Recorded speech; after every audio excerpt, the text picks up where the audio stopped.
What's up, everyone? It's Matt Mrozik. Hey, so one of the things I've been wanting to do for a while, this is going to be a really kind of, again, scrappy video, as most of mine are, is I wanted to, I bought a new air compressor a couple months ago. I've been using these little, like, at my desk right now, I have this like little Badger right here, which is a tankless compressor, which does okay, but it overheats because I use it a lot, and then it stops working after a while.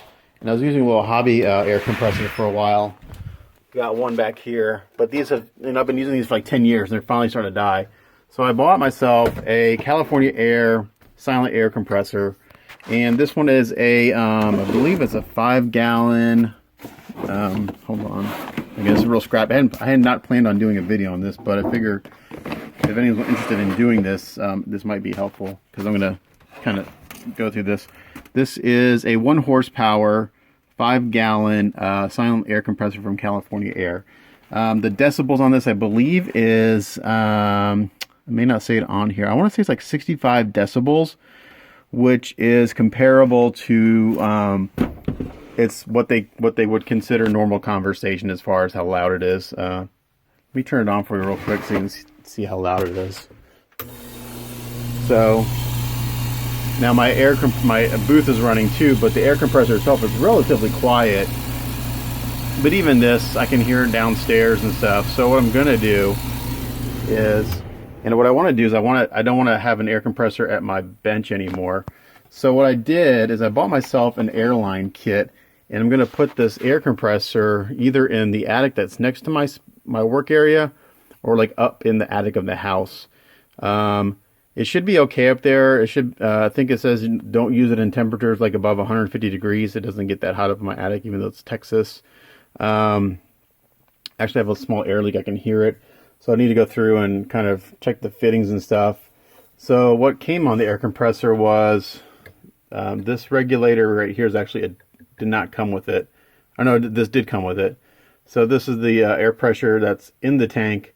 This is the air pressure coming out of the tank. So what I did is I bought myself an airline kit, and this is from a company called Rapid Air, and there's another company that makes another one that's very similar. It's just more expensive.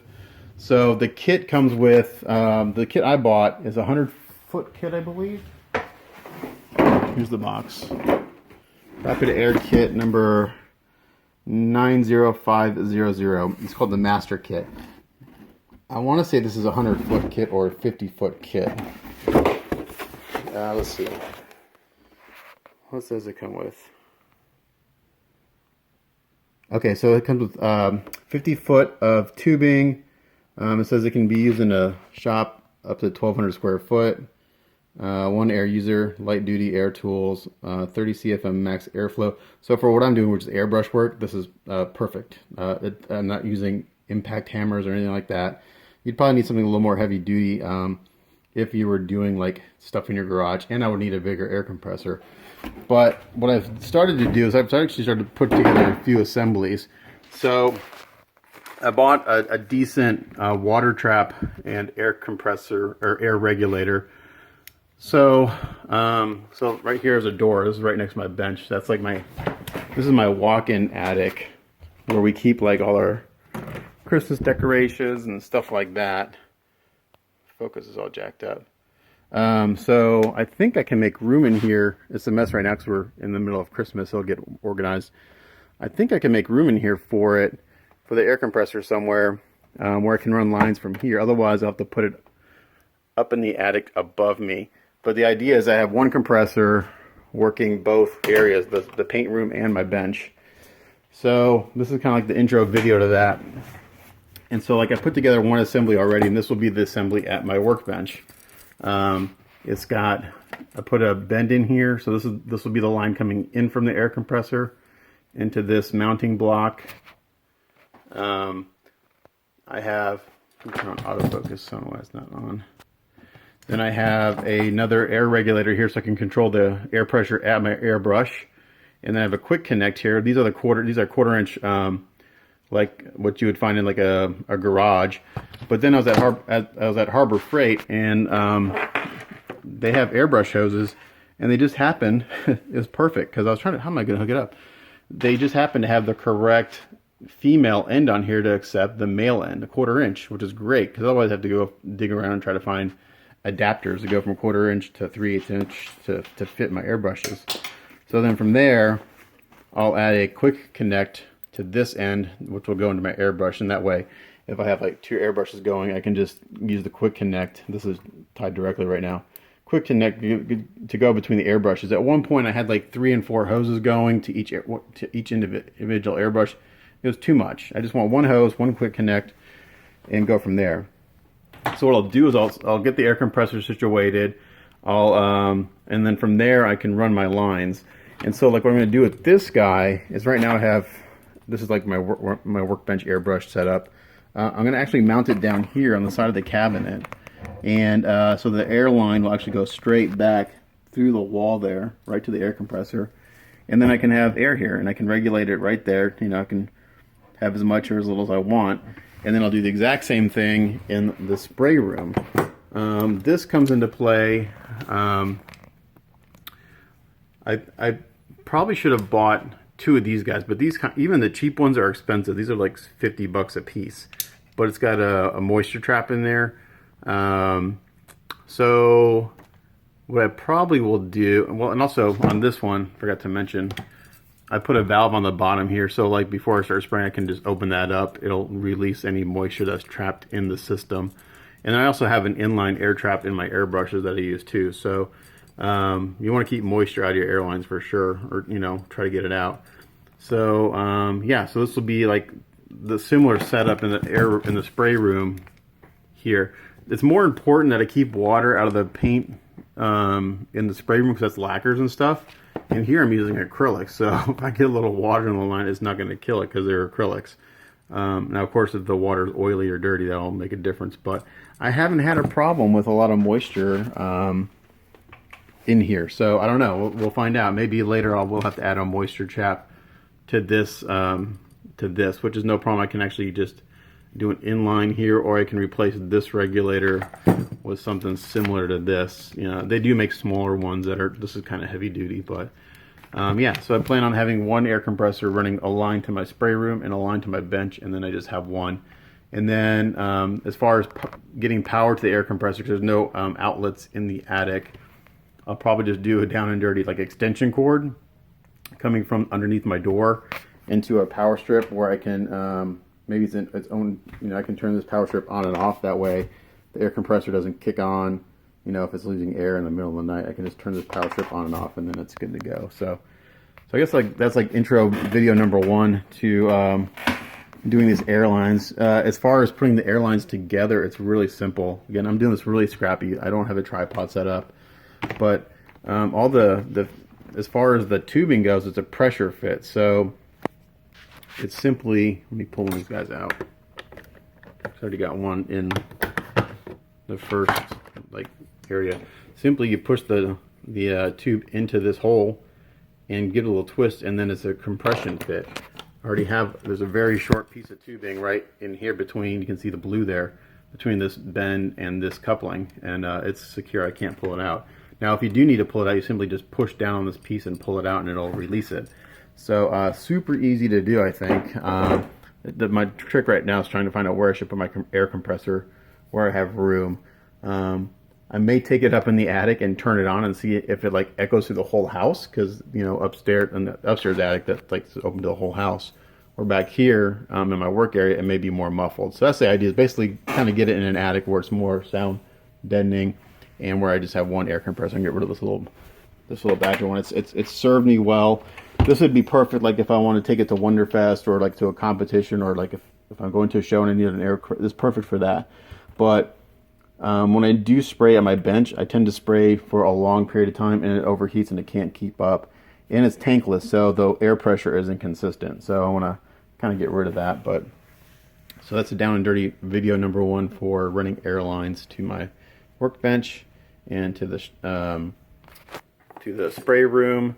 And if you're interested in getting this kit, there are other YouTube videos online about it. It's Rapid Air number 90500. The one thing that it does not come with, it does not come with the quick connects right here. This part right here doesn't come with those. And I don't know why. Maybe because they figure you may want to do something else, but it comes with everything else. Yeah, so pretty cool. I think this again, I got the kind of the cheaper version. I think this whole kit was like 75 bucks. And then I was at Harbor Freight. I bought the quick connects, and I probably spent another maybe $10 or $15 on quick connects and stuff like that from Harbor Freight. And then the airbrush hoses from Harbor Freight were 8 bucks, which is cheap. So, you know, by the time I'm done, oh, then this guy was, I think, $30 or $40, maybe 50. I can't remember how much this was. So far, by the time I'm all in, it'll probably be around $150 or so to do this, but I think it'll be worth it. So the next time I'll do is just basically a follow-up video showing what it looks like and how it works. But this is just kind of to show you what I've planned on doing for a while now. So yeah, video number 1.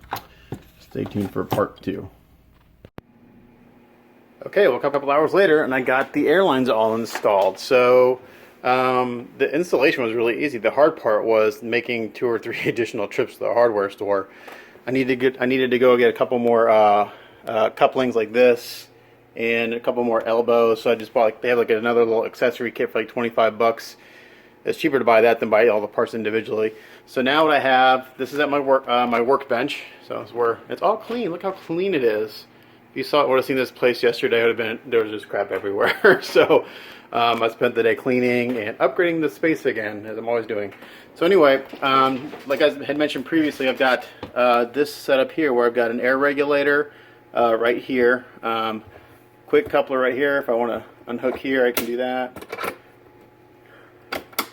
And then this goes into, this is a Harbor Freight air hose. I'm curious to see how these work. I mean, they're cheap, like 8 bucks. And then that goes into my airbrush, which also has a, sorry, I'm still picking up trash, a airbrush quick coupler here.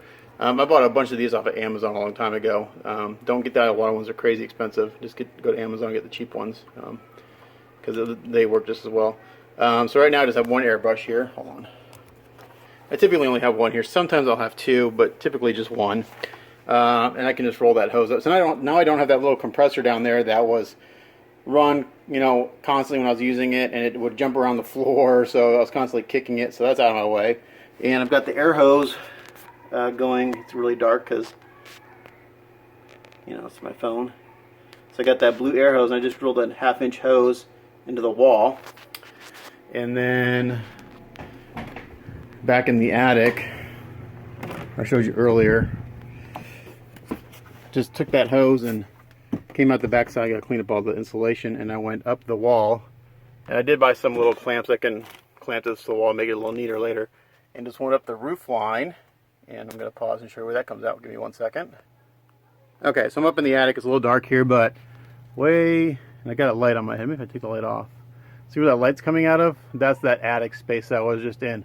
So I have that hose coming from there, coming across the top in the attic, coming right there, and it comes to this junction right here. So this top line is going to my workbench, bottom line is going to the spray booth, or the paint room, and I've got a 90-degree elbow here, and it goes from here into the air compressor. So let's kick the sucker on, and I'm going to let it build pressure. And this compressor goes up to 120 psi pressure in the tank. I think the line is recommended for 150 psi, so we're perfectly safe using this compressor with this line. I initially was going to put the power, let me turn it off for a second. I was initially going to plug the power in up here in the attic because I have outlets, but then what I decided to do is run an extension cord. I just followed the airline. I got a headlamp on. Try to show so you can see the extension cord, and I just basically went down because I have my spray booth vented up here. I never did show that. So this is where my paint booth comes out of the ceiling in my paint room right there. You can see I've got, let me see if I can get the phone in shadow. See, I'm a terrible videographer. So you see I've got 2 vent. The big pipe is coming from the fan in the back of the booth. The small vent pipe is coming from the fan in the bottom of the booth.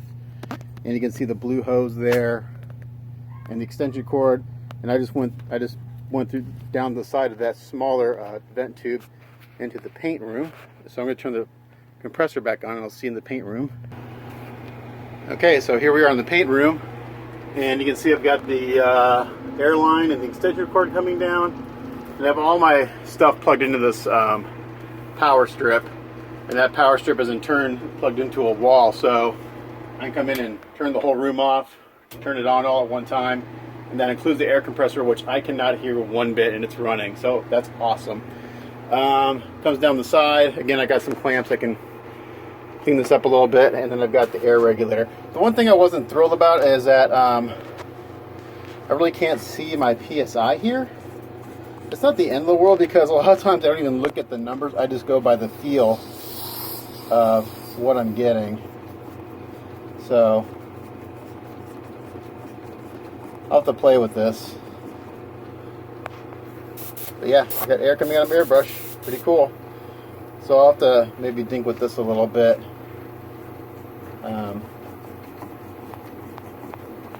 Typically when you tighten it, the air pressure goes up.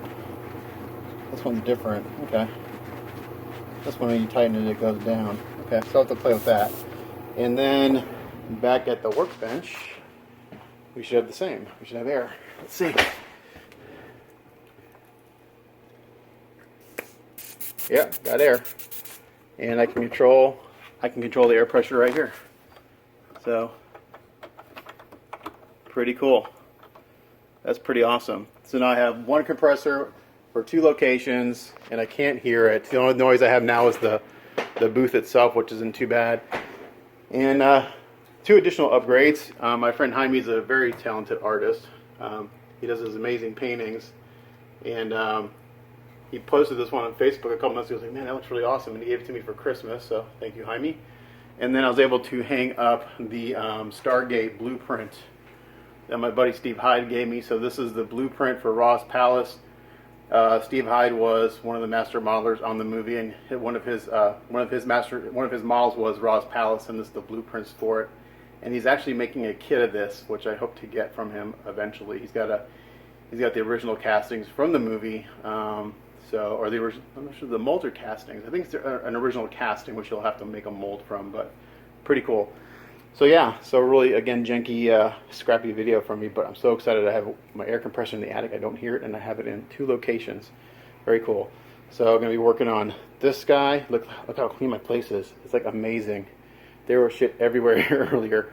And I tried to mail off those 4 statues today, but no one gave me postal codes. So I'm at FedEx, and I can't mail anything, so I don't need postal codes. So hopefully they'll get those to me, and then we're going to get working on this guy big time, because he's been sitting around for like 5 months. But yeah, cool. Very excited that I have that all set up now. I'll have to play with this air regulator to learn how to use it, because right now I've got like 100 PSI coming out, and I need like 20. So I'll have to play with it. So anyway, another crazy video for me. As always, thanks for watching. Matt Morozic. We'll catch you guys next time. Bye. Alright guys, so this is a continuation of me installing airlines to my workbench and my spray booth. So I got everything hooked up last night, showed a video, and everything seemed fine, but I was getting air leaks like everywhere. So I went online, and basically I'm replacing all the Teflon tape that I was using with a pipe thread sealant. So hopefully this will work better. I'm not sure why the Teflon tape wasn't working. I redid each joint like 2 times, and sometimes it would seal, sometimes it wouldn't. I wasn't sure if I wasn't using enough. Maybe I was using too much Teflon tape, or if I was over tightening. So we're going to give this sealant a try. It was recommended on a video on YouTube, so we're going to give this a shot and see what we have. But yeah, I was getting a lot of air leaks last night when I compressed the system. So we're going to give this a shot and see what we have. Alright, so finally, after adding the pipe dope on the threads, all my leaks are gone. The only thing that's kind of a bummer is that the way this air regulator threaded on, the pressure gauge faces away from me, but that's okay, because I usually don't look at my air pressure anyway. I just kind of do it by feel, so, you know, it's rare that I look at what number I'm spraying at. So now I have air here, no leaks. It's a little messy right here. I will go back and clean that up later, maybe with some thinner, but that looks really good, and I can disconnect from here, and I got a quick connect on that hose. And then I was just testing it out in the spray room on some primer. And so I got my I wadded TH in here, and I went ahead and added a pressure gauge here. I do have a small leak right here I got to take care of. These are the off-brand quick connects. They're not the Iwata ones, but the Iwata ones are crazy expensive. These are like, I don't know, I got like 3 for $10 or something. So, you know, they're kind of like disposable. So I need to go in there and see if I can seal that. But I went through and I replaced all the Teflon tape with that pipe dope downstairs and up in the attic. So now I can. Here's my big water moisture trap right here. This is like the main regulator. I just have that turned on, basically to like 100 psi, and I control the air pressure here at my brush, right here with this pressure regulator. And the TH seems to spray pretty good, around 30 psi. I'm using Stynylrez primer, so I sprayed it a little higher because it's a thick primer. And now the TH, it comes out pretty good. So like, just to give you a demo, I'll just crank this up a little bit to around 35, and then you can just. It goes on pretty smooth. So this is at 35 psi, and Stynylrez is thick, and I really need to strain it. I just ran out of primer, but so I'm putting on like 2 or 3 good wet coats on the bottom here. So I'll sand this smooth and then paint it. But yeah, so my airlines are installed. Everything works really good. I got one little air leak right here, but it's the quick release valve. It's not my piping. So as before, got the pressure gauge here, control the airbrush. Line goes on here. From the moisture trap, this goes up through the ceiling right into the air compressor, and same with the one at my bench. So pretty cool. So now I have compressed air in 2 locations on 1 air compressor. So yeah, it's the Rapid line. What's this called? Rapid Air is the brand name I use. So if you're interested in doing that, give it, you know, look for it online. Like I said, I think this kit was like $75 for the kit, but then you add on this thing, which is like $60, and by the time you're done, you're like 125, 150 in to do what I did. So, but pretty good though. But yeah, so there you go. It's Matt Mrozik signing off finally for this video, and we'll catch you guys later. Bye.